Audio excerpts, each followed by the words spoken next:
Hello and welcome to Startline, brought to you by the Manx Motorcycle Club. I'm Beth Espy and this podcast is about everything road racing, both on the Isle of Man and further afield. From the races and the teams to the organisers and officials, it is all here on Startline. Welcome to today's episode. In a couple of minutes, we are going to be heading to Germany to speak to another MGP 2026 newcomer.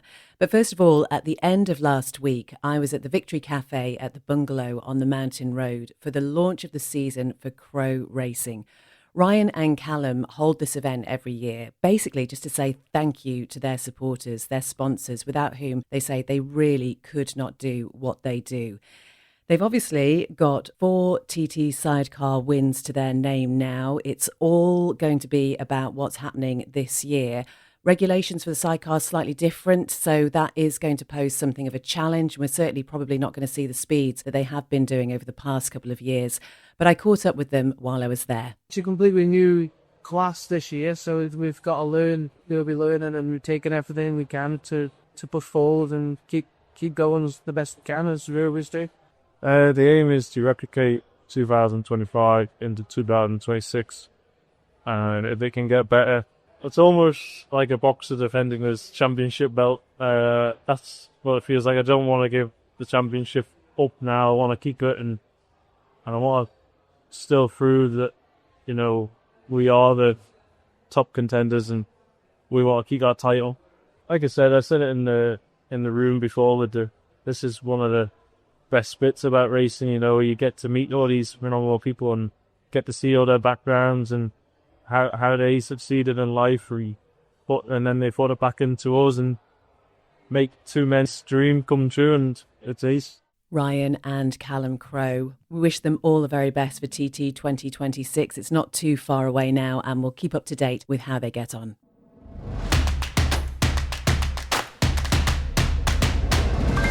You're listening to Startline, brought to you by the Manx Motorcycle Club. So as I mentioned, we are going to head to Germany now to meet another Manx Grand Prix newcomer. And once again, this is a story of something that started off as a dream and now is going to be a reality. And Lorenz has actually only been over to the Isle of Man once. He came over for the newcomers weekend in February. He did try one of the Isle of Man's staple dishes, though. We do talk about that.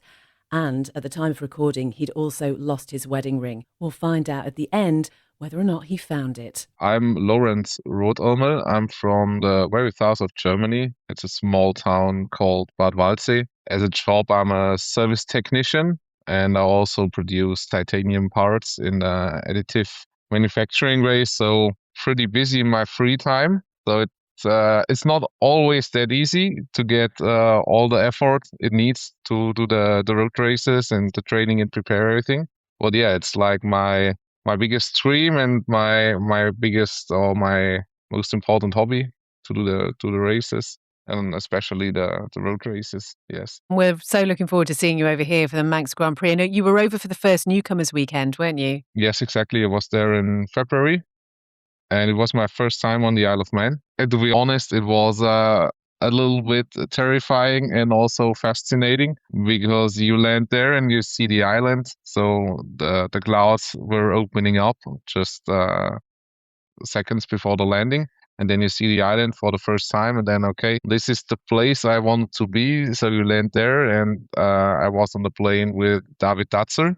And then he said, yeah, directly after the landing, also with people there, it's a really special island and also really special place. So just give it some time and then you will see it will catch you. It certainly will do. Do you remember the first time that you ever heard of the Isle of Man? I think it's a really long time ago. I was like 12 or 13 years old, kind of that way. And I think it was with some friends, and they showed me some YouTube videos, and for me it was like, okay, that's completely crazy. And the dream started, and also the way for racing and going to the Isle of Man started 6 years ago. I watched a documentation of Guy Martin. I don't know the exact name of the documentation. And the next morning, I was just waking up, and I told to my girlfriend, um, "I'm going to race there." And she was like, "Yeah, okay, let him talk." On the street, I only ride Harley, so no sports bike at all. So yeah, with the age of 22, I went to the motorcycle shop, bought some leathers. Um, then I just looked for a used bike because I've never done it before, so no experience. I just bought a bike and booked my first track day. Went there, bought some slicks. I don't have any experience on tire warmers, slicks, how to go on the racetrack, so everything was completely new. But it was like after lunch, it felt pretty good and confident. And also, I was the first time on the track with a 100 horsepower bike, and I was in the second fastest group. So yeah, the instructor said, "Oh, you got some talent." And already on the way back, I booked a second track day. So I didn't even make it home without booking a second track day. I went home and like my mom, my girlfriend, everyone was hoping, oh, he didn't like it and he's directly stopping again. But yeah, the opposite happened.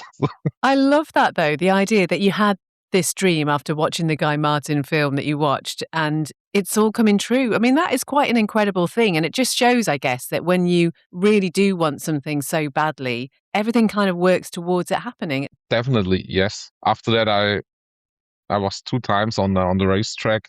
So then I went to the R7 Cup. It was the first year, the first season in Germany, or in general, the R7 Cup.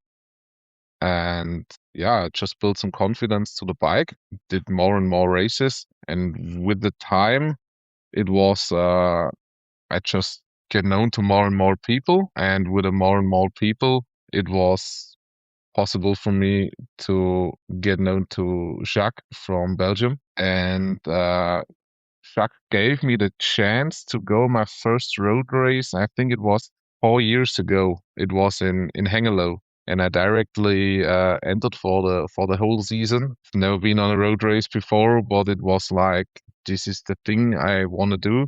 So I just entered for I think it was 4 races. Yeah, I went there, and it felt a little bit unreal because it's the first road race, and then directly with all the IRC guys on the super bikes and the sports bikes. They came with trucks and tents and teams, and it was my girlfriend and me, camper and a trailer. So we showed up there, and yeah, it started with a small steps and one tent, trailer, one bike, and this was the first event. And then I got known to the feeling of a road race event, and it's completely different to a normal track day. Also, when you are in a IDM, it's like a German championship. When you are there, it's like 50% of the guys, they behave like they will be next season in the MotoGP, or many of these guys. So they're always busy and important and need to be professional. And it's also important to walk through the paddock with some how do they call it, with a protein shake, and look really professional and wear team t-shirts and all the stuff. And that, to be honest, that's not really the way how I behave in the paddock. Of course, professionality, yes, you need to be good in your mind, you need to be focused, you need to find a way how to get as much relaxed as possible to the start line.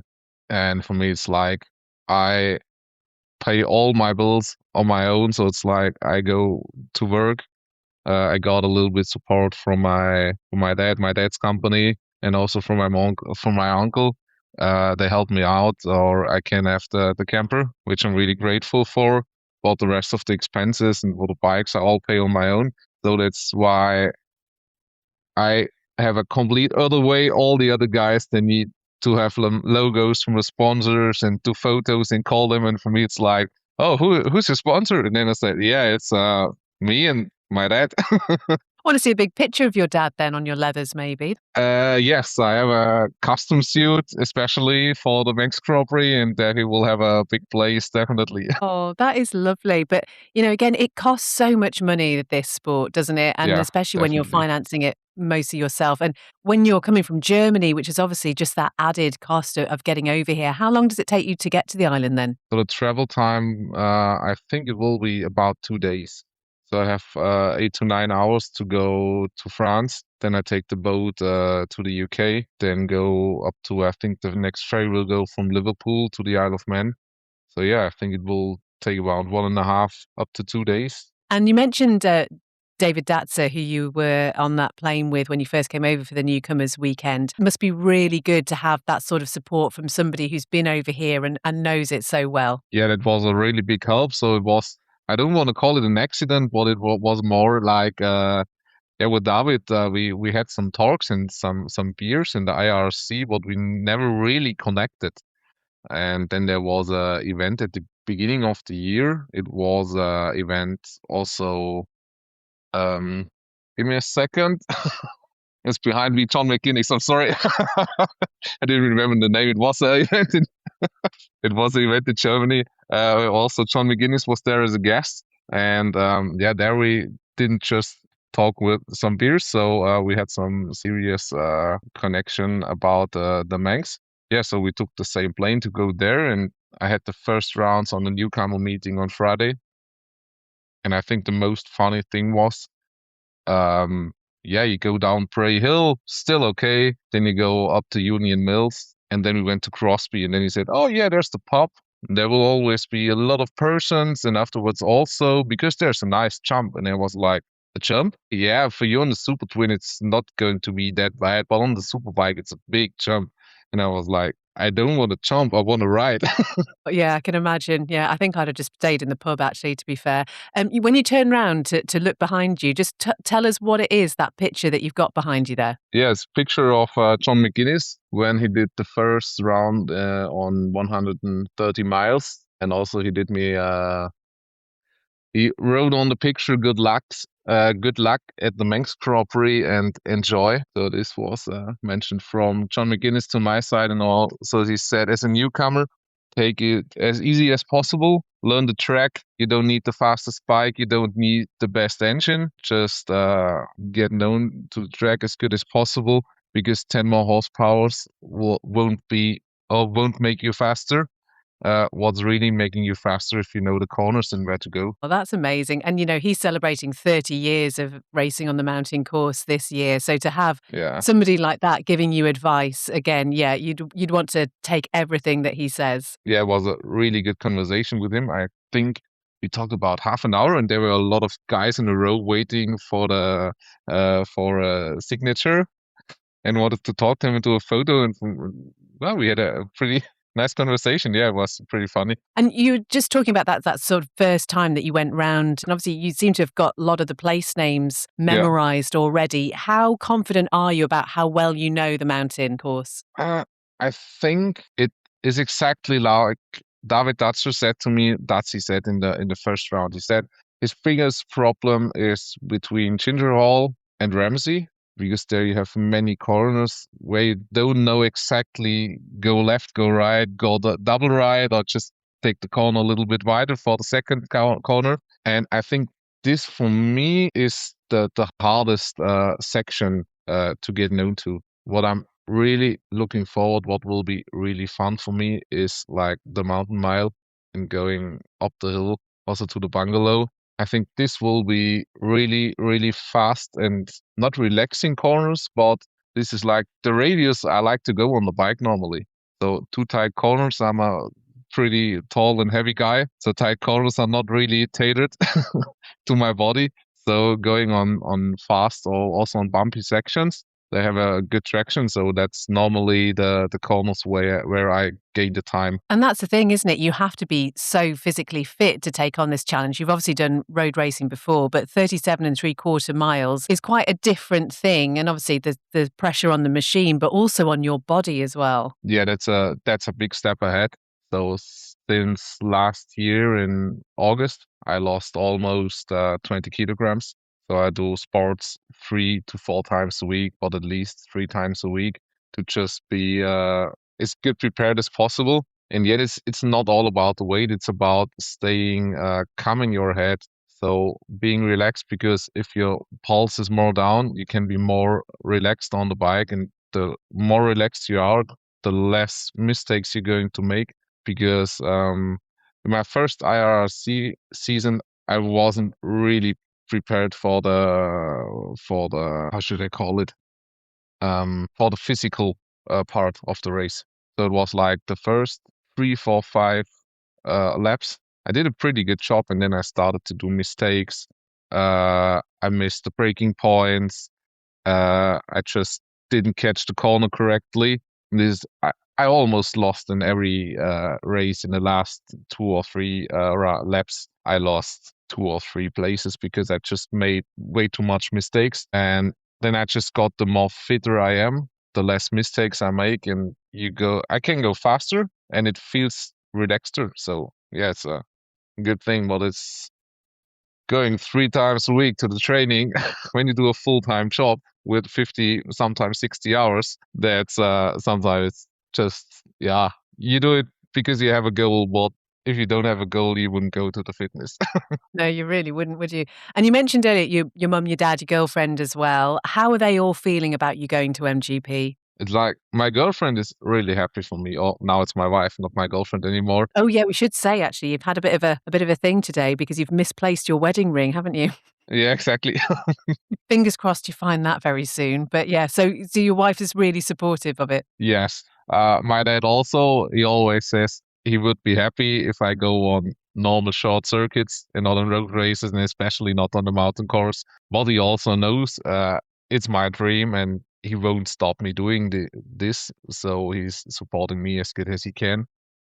And my mom, she's really afraid of me. I think it's like a mom's job to be afraid of her kids, and she's also not going to the Isle of Man because she says she can't sit there on the side and hope that I come back or not, and if everything happens, she couldn't take that, so that's why she stays at home, and my dad keeps her updated all the time. So your dad will be with you though. Yes. That'll be lovely, won't it? And I think, yeah, I can completely understand that because, yeah, you just can listen to it on the radio and speak to you when it's all over and, yeah, just hear it from that side of things. And then in terms of who else is coming with you then, because obviously you need a team, you've got your pit stops and things like that. Who else is with you? I have one guy, it's Rolf. I met him in the first year of the R7 Cup, and we became good friends. He lives about 400 kilometers away from me, but he will be also on my wedding, and he invites me for his birthdays. Sometimes we have a call, so there got a good friendship to him. And also there will be, he's also technically, uh, but my main mechanic or team manager will be Andy. Andy was also, I think he was the manager of or chief mechanic of some World Super Sport teams, and also he had an IDM team in Germany where he got some podiums and also some wins. So he's really experienced also on the Aprilia. Last year he had the Aprilia in the IDM sports bike. So this is what I really count on him, because I can rely on him. He does a really good job, so I can focus on the race, on the mountain course, and he takes care about the bike. And tell us about the machine then. What are you bringing with you? I will go on a Aprilia R660. I think at the moment it's maybe the most used super twin or sports bike, because you have like 100 horsepower out of the box. The engine is pretty solid for high RPMs, but to be honest, I had to fight like 2 seasons on the bike to get confident to it, because before on the R7 it felt more to be in the bike. I got way more trust to the front, but the big problem is on the road races you need power. And if you want to tune a R7 at that point, it wasn't really possible to get a good engine done in Europe. So you needed to go to the UK. It was the first year where they got the real super twin engines for the Yamaha R7. So then I sadly smashed it in Chimay in a bad crash. So the bike was completely done, and then the decision was take R7, build it up for a lot of money, or buy a RS660 and have a fast bike out of the box. So the decision went to the Aprilia, and yeah, now after 2 seasons, I feel really good on the bike. It's a big difference because it's a real sport bike. The frame is really stiff, and also the angle of the front is like it's starting lifting up the back pretty fast. So you always need to have a good body position, and the geometry of the bike is really important. So yeah, the bike setup took me a long time, but now it's really good. And I have some improvements on the airbox and on the intakes. But the engine till now is completely stock. And yeah, the newcomer meeting, it was pretty nice. We just talked about the techniques, about the engines, about the intakes and all the stuff. And with some guys, I shared some parts I have on my bike because from Rainer, he's a 70-year-old man, and he has a workshop in Germany, and he loves to develop things for race bikes. And he developed an amazing airbox. It looks really nice with carbon. You can't see it because it's under your fuel tank, but it's such a nice piece of art. So I just showed. It's there. Yeah, it's good. And I showed the airbox to the other guys, and they were like, "Oh my goodness, you have this kind of airbox!" So yeah, I did some connection to Rainer. So I think also some guys on the Manx Grand Prix will race on this airbox. And yeah, I have a Moto2 fairing because it's just a really big advantage. The original Aprilia fairing is like with a flaps you don't need. It will take you like 10 to 15 kilometers per hour. It takes me in top speed. So the Moto2 fairing is also a really big step. What helps to improve on the straights. And that's all helps, I guess, towards you feeling confident as well, doesn't it? Because you know how the machine works, you know how good it is, and that must make such a difference. Exactly. Like building trust to the machine and to your bike, I think it's the most important thing. I was also thinking about maybe getting a bike from the Isle of Man so I can save the money for traveling, shipping, and also it's kind of a lot of work to do a carnet. So it's like documents you need to get the bike to the Isle of Man and take it back without paying customs and all the stuff. So that's a whole lot of work. But also on the meeting at the beginning of the year, John McGuinness asked me, "Can you race the Isle of Man on your bike? Do you have a good bike?" And then I said, "Yeah, I have a good bike with all the traveling and all the stuff." And then he said, "Take your bike. You know it. It's your bike. This will be the way." So never mind the cost. It's fine. It's all fine. You must worry though when you're sort of traveling with it as well, just making sure it's okay. Because I guess it's almost got its own little personality almost. I don't know whether you're the sort of person who talks to your bike as you're going around or whatever, but there's got to be a pretty strong connection there. Definitely, it's like I travel like 15,000 kilometers a year with a race bike only in the trailer. So I have a lot more kilometers on the trailer than on the race bike because in the south of Germany, you always have a long way to travel to the circuits, to the tracks. But yeah, if you're always on the bike or especially in Hengelo or in Horice in Czech Republic, they're like on the day before the races or before the training, there are big events where you go to the town, and also there are a lot of spectators that watch your bike. And to be honest, I don't go away from the bike more than 5 meters because I'm always a little bit afraid that someone is touching something wrong or is putting it on the side. So yeah, you need to I take love care that. about the bike. Yeah, you do. You absolutely do. So, if you had to think about the thing that you are most looking forward to when you get over to the Isle of Man ahead of MGP, obviously you set up in the paddock and it's all getting underway. What is it, do you think, that is the thing that you really are looking forward to the most? I think for me, it's like the first tap on the shoulder when I go down Bray Hill for the first time. Everyone always says going down Bray Hill for the first time or every time you come back to the Isle of Man is like you just enjoy it. You go over the first crossroad and then you are there. And it's like if you focus on that thing for 7 years and then you finally come to the point where you get the tap on the shoulder, or the first round will be behind Milky on the newcomers round. But yeah, I think this is absolutely the moment to walk there where big dream is coming true. Oh, it's just going to be brilliant. And I mean, obviously, your English is absolutely amazing. Presumably, you've learned English since you were Thank you. very young. But sometimes, I guess, there can be a little bit of an issue with language and understanding things. But do you anticipate any problems with that? Normally not. As a service technician, I've been in like 20 countries all over the world. I did some customer training in English, so normally talking in English I'm pretty familiar to. Yeah. So I think also one guy on the Isle of Man, he has like a really, really strict or strong accent.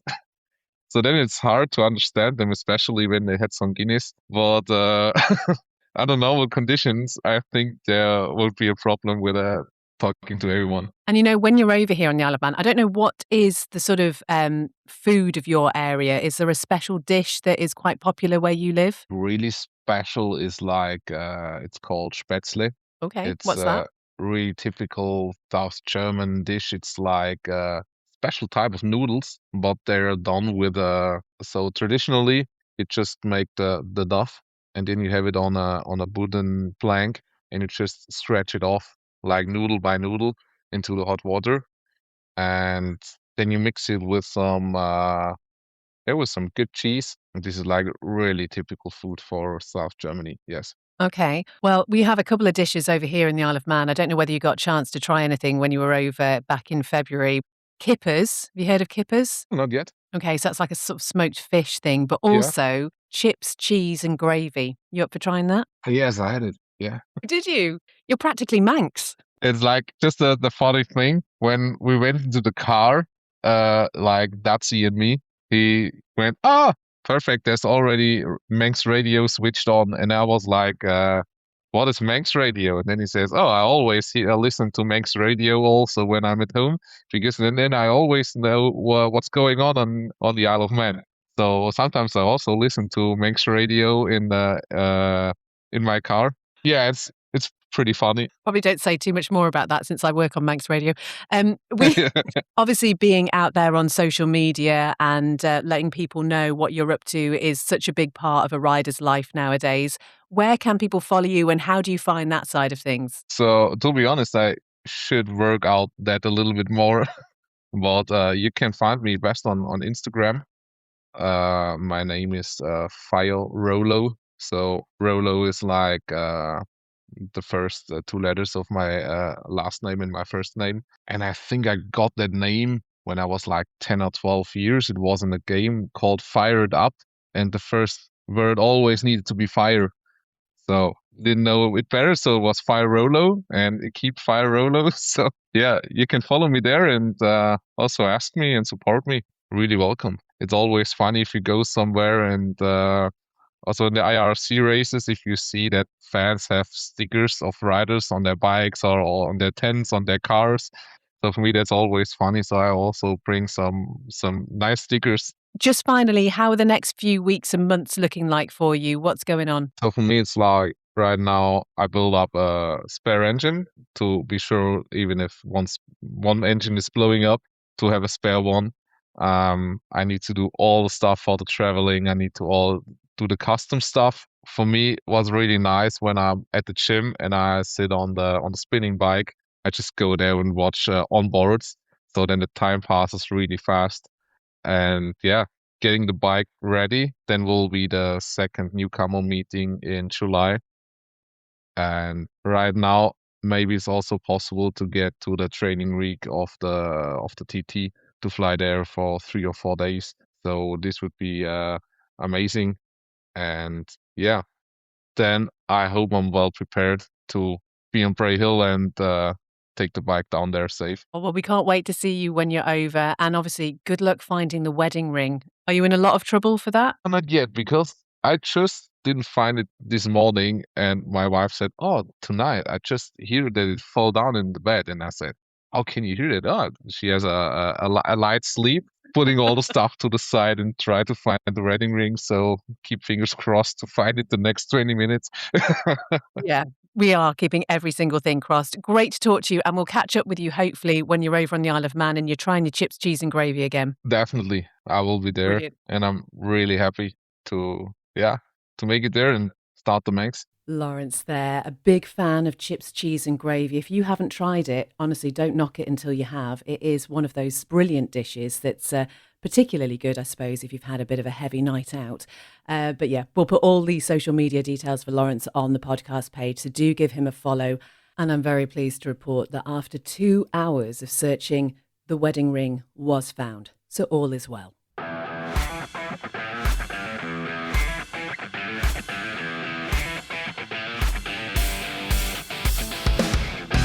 Well, thank you so much for listening to this episode of Startline, brought to you by the Manx Motorcycle Club. If you would like to be involved in a future episode, you can find me on social media or you can drop me an email. It's beth@startline.im. Until next time, take care. Bye-bye.